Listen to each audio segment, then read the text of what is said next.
to the citizen channel. You're all staying safe and well, and a serious and hopefully not so serious look back at Leyton Orient 1, Manchester City 2. Yeah, Pep got in trouble for calling them Orient, didn't he? But pathetic journo.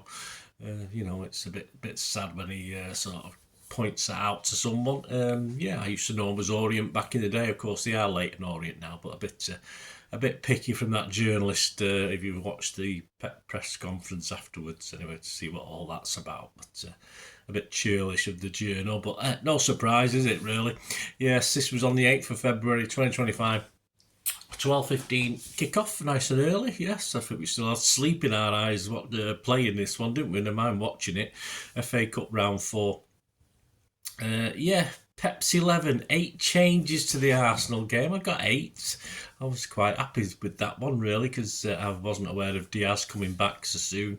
And of course, I did put doubts whether Nico Gonzalez would start this. It probably wasn't the best idea in the world, was it? Hey, but there you go. Of course, I did have a Kanji in my team, thinking he might be available as well, just to give him some time. But of course, that looked as though it wasn't going to happen. So the 11, Ortega, Lewis, Heiss, Diaz with his 200th appearance, O'Reilly, Nico, Gundo, McAtee, Savio, Grealish and Marmouche. On the bench, Carson, Stones, De Bruyne, Bernardo, Akanji, Nunes, Kusanov, Foden, and he gets his 300th appearance in this, of course, and Mubama. Yeah, so he's still hanging on in there, Mubama, isn't he? Leyton Orient, Keeley, the keeper, yeah, he was okay. Okay, probably at fault for Kevin's goal, but I mean, having said that, he was competent. I think most of what City hit at him, so but he was good at what he did. James, Simpson, happy. Brown, happy as in not happy. Curry, Donnelly, yeah, cracking goal. Perkins, Galbraith, Kelman, and Jasimi. A couple of dodgy tackles. I've seen league. I think they're allowed, aren't they? I think that's the rules. If a lower league club is playing in a Premier club in the FA Cup, etc., you can be dirty and get away with it. Obviously, that's an unwritten rule that the referees follow, because you probably could have sent 1 or 2 players off in this one.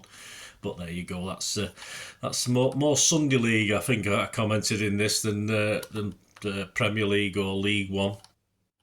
Story of the game, no VAR for this, of course, which doesn't help. Might have helped us a little bit, but do we need any help against this opposition? We should be good enough anyway, shouldn't we? 2 minutes, Jasimi's down from the left, a long ball, which is one of their ploys, which we struggled with, and we struggle with transitions, don't we? So we're going to struggle with long balls as well. And he tried to wriggle past Lewis and stay, but he stays on his feet and does well, actually, to allow the ball to run through to Ortega. Some good defending from Lewis that early in the game. 4 minutes, Grealish, who's being booed, pathetic again. I mean, it's sad, isn't it? But I think Bernardo got booed as well, didn't he? I did comment in the player ratings. Perhaps there's a few Arsenal fans in that crowd yesterday. I'm not too sure. Anyway, Grealish cut inside with intent, but he really should have got his effort on target. He dragged a shot wide of the near post. Really poor finishing from Grealish. On 4 minutes as well, Kelman releases Curry, who's great cross runs, tantalising across the 6-yard box. Ortega didn't know what the hell to do with it, and Heiss is caught in 2 minds what to do with it as well. And to me, he appeared to deliberately fall on the ball. Now, in the old days, that might have been obstruction. We might have had a indirect free kick 2 yards out from the goal line. That would have been fun, wouldn't it? Not for us, though, particularly. Anyway, he denied Donnelly, and we get the free kick. So, not been able to look back at that, but I thought we were a bit fortunate to get away with that one. 10 minutes, Gonzalez clips a lovely pass over the defence to Savi. He cushions a volley across goal, sort of towards Gundo, and if you look from behind, it looks great, but if you look a bit more from the side, it was sort of the defender perhaps could have got something on it. I think he was trying to put it through his own goal, though, and this meant it distracted Gundo a little bit, and when he tried to get his feet right, he couldn't, and he sort of fluffed his lines and sent it wide. But a lot of people are critical of Gundo, and I will be critical, but he just didn't expect it. But you've got to expect the unexpected, haven't you? And perhaps Gundo should have, with his experience, have thought it would come to him. But anyway, we missed the chance to go ahead. 12 minutes, Savage deflected cross Bounces towards O'Reilly, who's shot from the area. Not bad. I think it was on target, but it got blocked. 14 minutes, another Route 1 ball. Released Kelman, who gets away from Heiss. Yeah, looked a little bit slow there, didn't he, in that stage? His touch is heavy, though, possibly because Heiss was leading into him, I'm not too sure. And he gets forced a little bit wide. But a good Ortega made himself big and wide and made the block. So that was a good save for Ortega. And then 16 minutes, I mean, you can't allow for these sort of goals. It was just a cracking goal, just opportunistic, wasn't it? Gonzalez obviously claims a foul, but really, it's just solid play. It probably might have been a foul, but at the end of the day, he's got to stay on his feet. He's hustled and bundled off it, of course, on the halfway line. Referee's not interested in the foul anyway, and it allows Spurs loanee, yes, Jamie Donnelly, to run onto loose ball and spotting Ortega off his line, which he had a right to be. I'm not going to blame Ortega for this. He just smacked it towards goal, superb, hit the underside of the bar, would have bounced out. But of course, Ortega backpedaling, doesn't know what's going on, hits his arse and goes in the net. Yeah, technically an own goal, and quite rightly so. I mean, it shouldn't be for Donnelly. Simple as that, it's an own goal. But great skill from Donnelly to get that, to create it. So sort of a Donnelly assist. Let's give him the assist on that one. But you can't allow for goals like that, and I'm certainly not going to blame Ortega, and well done Donnelly on that one. 22 minutes, we're forced into a substitution, of course, because after that earlier rough and tumble with Gonzalez, he seems to be in a bit of pain. I was a bit cruel. I thought he should have manned up a little bit. I don't like seeing you, if you're in pain, don't show it. But of course, he hobbled off. Hopefully, it's just an impact thing and he'll be fine. But who knows? He could be out. Could be out for months, knowing our luck. But we'll see with that one. 30 minutes of Bernardo Silva shot is blocked. I thought he played quite well, Bernardo, when he come on after a bit of a scramble in the Orient area, or Leyton Orient area. I get in trouble, don't I, saying Orient. 37 minutes.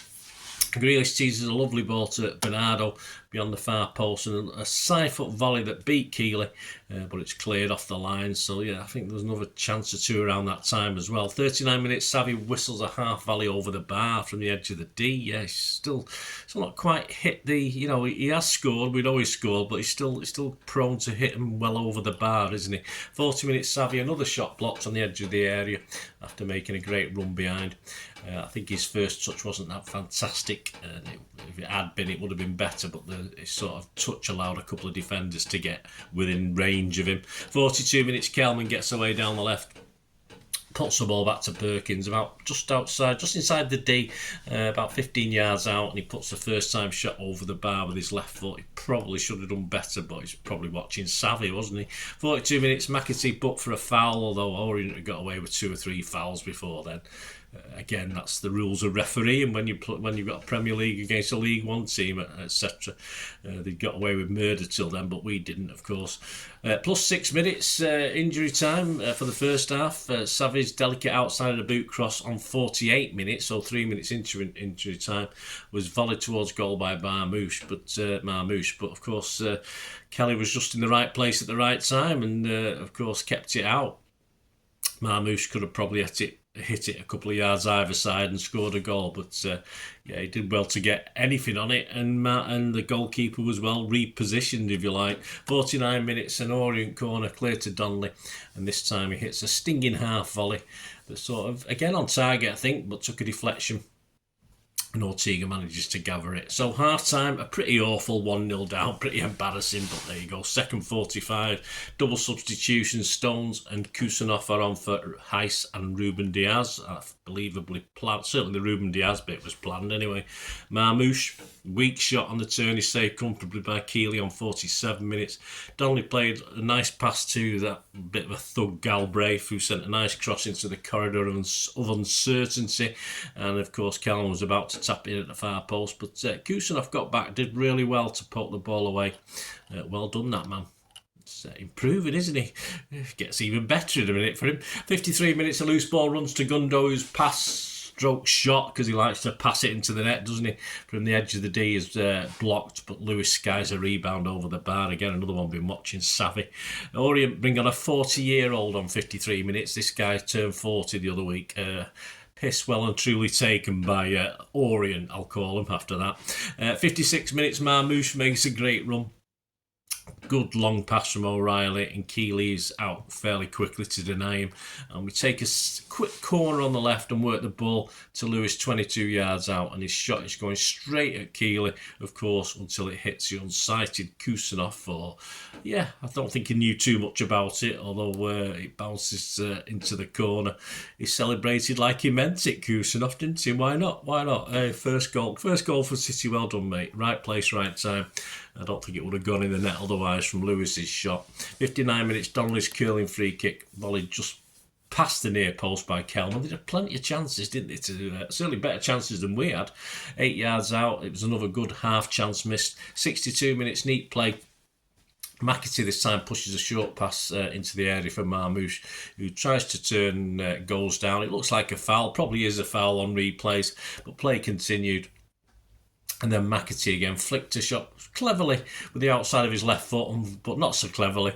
It just hit the outside of the post as well, but probably should have been a penalty. But not without VAR and not with the Premier League versus League One rules in place. 64 minutes, Gundo's side foot from the edge of the area takes a deflection, saved pretty well by Keeley, competently plunging to his left. 72 minutes, another double substitution. Desperation for City. We send on the big guns. Phil Foden for his 300th appearance, and Kevin De Bruyne replace O'Reilly and McAtee. 76 minutes, Kelman controls a neat pass on the thigh, shifts the ball to his right and lets fly with a shot from a tight angle, and Ortega dives to push it round the post. I'd have probably held that one, but it was wet, wasn't it? I'll give him the benefit of the doubt. He made it look a bit more harder than I thought it was at the time. 77 minutes, Cooper booked for a cynical foul on Marmouche. See, the referees can go against the rules sometimes, as he stood scraped down the back of Marmouche's calf, the back of his leg there. No attempt to get the ball. Don't know about League One, as I said, more Sunday League, this lot, more Manchester Publicity League on Ladybarn Park on a Sunday morning, that I think. 79 minutes, it's 2-1 for us. We do finally get another goal. Grealish spots KDB's run. Lovely little flip through to him. And it looks as though it's bouncing away from him, and it looks as though the keeper was going to come, but he didn't. And of course, KDB paused slightly, thinking the keeper was going to come, deciding what to do with it. And then, of course, he realised he wasn't, so he stretched fully and just dinked it past, just poked it past him. That was, say, the keeper's first real error, I think, because it was a little bit of, not a bad error, but it was just didn't know what to do, really, whether to come or not. But a great finish from Kevin. 2-1 up, 87 minutes. Pratley turns on the edge of the area, batters a shot over the bar. Another half chance for them that they didn't take. 90 minutes, a free kick is missed by everyone and volleyed again over the bar by Not So Happy at the far post. Another let off. I think Pep went a bit crazy on the touchline, and no wonder. 2-2 with that time. It's extra time and penalties. Plus 4 minutes injury time. Another chance for Orient on 92 minutes. Kelman's volley on the turn was blocked by Lewis. And that's it. We managed to hang on. Not fantastic, was it? The stats: shots 13 for Leyton, Orient, 3 on target. 24 for us, 10 on target. We had 74% of the possession. 208 passes for them, 579 for us. Pass accuracy, 88%, not the greatest. 65% for them, that's one of the lowest I've seen from opposition. Fouls, 10 from them, 5 from us. 2 for yellows for them, eventually. 1 for us. Offsides, 4 for them, none for us. And corners, 2 for them, 10 for us. Some headlines from the papers. The Daily Star, Sunday back page. Pep, KDB keeping me in a job with this late show. Certainly is. Inside Simon Mullock, oh, what a fright it was. Sunday Express, Mike Walters. De Bruyne says Pep with late show. City Star shows class denied brave Orient. Yeah, as long as they're brave and we win, it doesn't matter, does it? The Mail on Sunday, Matt Barlow. Jewel of the Orient. De Bruyne takes nervy City through, but Donnelly's stunning strike from 50 yards is a real star of the show. It was. I preferred Ortega's arsing it back over the line myself. Stones, KDB and Foden all rated a 7 with the Mail. Sunday Mirror back page, Simon Mullock, Pep's late show. City pull off a great escape against League One minnows. Bit cruel too. Minnows are top 6, aren't they? As boss laughs, sacked in the morning, not now. Inside Mike Walters, late heartbreaker. Inside Simon Mullock, take a bow. you O's, Richie and Co show Pep and the world why this cup is so great. It is, because the little boys have a brave fight and the big boys go through. That's how it should be. The local Ragnamancher Evening News, back page time saver. Inside, Simon Bukowski, one step forward in the cup, but City take two back again. Probably right there, mate. Lewis, Savvy, Grealish and Marmouche all scored sixes with Simon, so no one really stood out. No one stood out for me, really. There you go, guys. Story of the game, we won it. Simple as. We move on. Probably get a reward of a big team away now, and we'll probably go out. But hey, we're through to the next round. We're through to round 5, aren't we, with the FA Cup? So thanks for joining me. Let me know your thoughts on the game, guys. And if you've ever played at Ladybound Park on a Sunday morning in the Manchester Publicity League, yes, it used to be fun. Not so much. It used to be fun on there, but hey, it's only a game. So thanks for joining me. Of course, Pep's 11 for the visit to Real Madrid. It's already out. Published that yesterday today as I'm recording this. So please check that out as well, guys. It'd be great to have your support. Keep those buttons pressed. If you want to put your comments below, that'd be wonderful. And if you want, of course, to help support the channel, I'm not too proud to ask for that. If you want to, going forward, you like what I try and do, I'm always after help and support for the channel. And I only ever ask one thing, really. If you're interested in contacting me or supporting me, you'll stay watching and listening. I hope you enjoyed the feature, and if you can support me through the subscription, if you can subscribe, guys, that'd be wonderful if you've not already done so. We do actually have memberships at the moment, just 99p a month, so you get access to all my City stuff, including all the history vlogs, dozens and dozens not been published yet that you get immediate access to, and every time I do a edit and do a vlog, you get immediate access to it as well. So you can have a copy of scripts as well if you want any hard copy of the sort of things I do on matches and teams and managers and players, etc, etc. So if you can join the membership, that'd be wonderful. We do have sponsors at the moment. Piat 6505 are our current sponsor. They have a little eBay shop, so if you check in the comments section, there's a link there to the shop. They sell movie posters from the 90s and 2000s. They sell DVDs, some classic Hollywood movies, some classic foreign language ones. And if you do see anything you fancy on there, if you do place an order, just mention me, just say Bernard sent you, and you automatically get 10% reduction in the cost of your order. So fill your boots, guys, and my thanks to Piat 6505. And if you want to support the channel just by watching the ads, that helps. Watch the ads, let them play through while you just have to check your phone or something, let it play out. And of course, if you follow any of the links, that always works as well. If you follow a link to one of the ads and you fancy something, I've done it myself. I've followed a link and actually purchased something from another organisation, but it can happen. It can happen. Not all ads are stuff you're not interested in. And of course, if you can give us a like, guys, that would be absolutely fantastic. All likes are much appreciated. Anyway, thanks for watching. Until the next time, of course, I only ever ask one thing, don't I? Please, I ask you all to stay safe, especially you Blues. Until the next time, come on, City. Bye for now.